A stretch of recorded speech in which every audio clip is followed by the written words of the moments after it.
Looking at the activity around, I think there is a lot of interest in Asian capital going into Europe.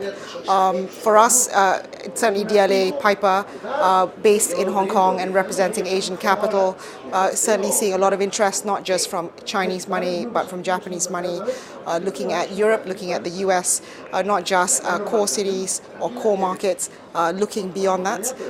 They're looking for assets that are performing well, also taking sometimes a position with development.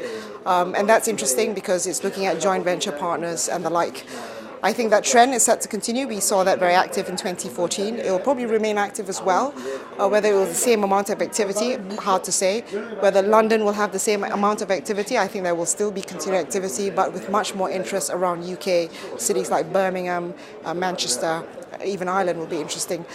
There's a lot of talk also at looking at Spain because it's more stable at the moment.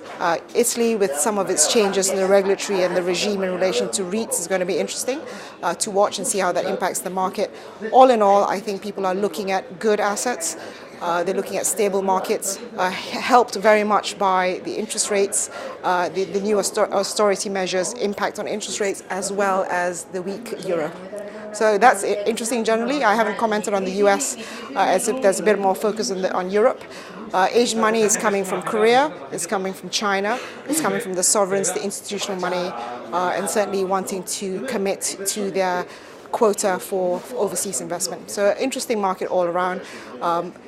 Interesting to see, and there was some sessions at which I paneled on to talk about what the impact is on the China market. I think the China market is one to watch as well, to see if the measures put in by the government in relation to interest rates easing and some of the measures in relation to release of a specified land bank will create some movement in the market. So generally quite an interesting time, 2015. It won't be immediate, but I think we'll see the changes perhaps third quarter this year.